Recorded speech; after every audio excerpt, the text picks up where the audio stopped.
La palabra literatura proviene del latín literae, que significa letra. Dicha palabra hasta el siglo XVIII solo se usaba para designar lo escrito o el saber libresco. La idea moderna del término surge en el siglo XIX, cuando se comienza a clasificar los textos por géneros que son textos poéticos, textos narrativos y textos dramáticos. A inicios del siglo XXI surge un interés por observar la literatura en otras disciplinas y considerar otros lenguajes que se escuchan y se escriben empleando otros códigos. Es claro que la literatura es un concepto dinámico y flexible que se adapta a distintas circunstancias y necesidades de creación de la lectura e interpretación. Algunos elementos que indican la peculiaridad de un texto literario son la preocupación por el lenguaje, la creatividad, persuasividad, intencionalidad, conocimiento. En Mesopotamia, durante el año 1800 y 1700 a.C., aparece el primer poema escrito, el poema del Gilgamesh. Ese poema sería la piedra angular del inicio de la literatura como forma de escritura. Pero la primera civilización a escribir literatura fue en el siglo VI a.C. La literatura como disciplina fue estudiada por los griegos. Aristóteles fue el filósofo que más instruyó con sus tratados en poética y retórica hasta el siglo XVIII en Europa. Pero fue Homero quien sentó las bases de la literatura occidental en su epopeya La Ilíada y la Odisea. Dentro de la literatura griega hubo otros personajes importantes, como Sófocles en teatro, Safo en poesía y Simías de Rodas en poesía visual. Aristóteles y Platón fueron de las bases de la literatura que hasta hoy perduran. La literatura durante el Imperio Romano siguió del modelo griego. Una de las obras más representativas de esta época fue la Eneida, escrita por Virgilio, importante texto que relata la fundación de Roma.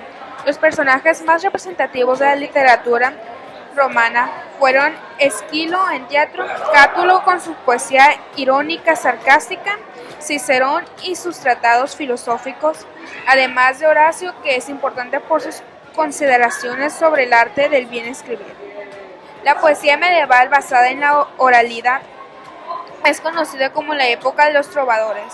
Los trovadores eran personajes que recitaban largos versos de distintos temas, pero sobre todo cantos de amor que muestran el ideal platónico. Estaba la literatura que representaba el mundo medieval y el religioso de los caballeros. Recuerda las historias del rey Arturo, el cantar de Ronald, el canto de los nibelungos, entre otros. En el Renacimiento, la literatura florece bajo los preceptos grecolatinos de lo bueno, bello y verdadero. En el Renacimiento, el conocimiento, la experiencia escritural y creatividad iban de la mano con la contemplación, la percepción, la aceptación del gusto y del agrado. La literatura barroca en el mundo hispánico vive su momento de mayor creación con un empleo del lenguaje español que no se había visto. Autores como Luis de Góngora y Francisco de Quevedo en España le dieron un vuelco a la forma convencional de la escritura. A la literatura española de esa época se le daría el nombre del siglo de oro, sacando lo mejor del idioma.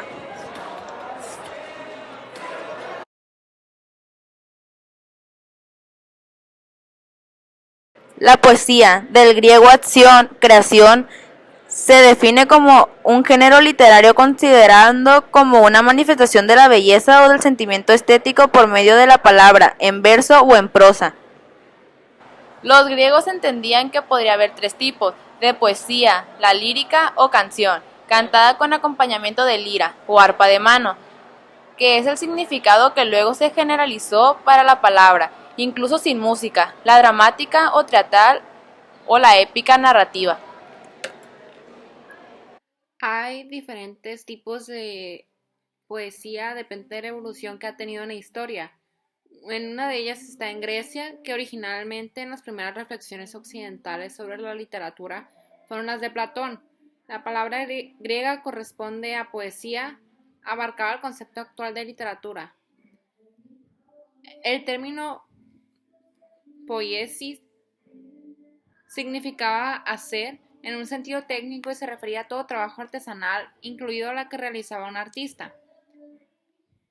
En su obra La República, Platón establece 3 tipos de poesía o subgéneros: la poesía imitativa, la poesía no imitativa y la épica, dando que la reflexión literaria de Platón se halla en el interior de otra mucho más amplia, en dimensiones metafísicas.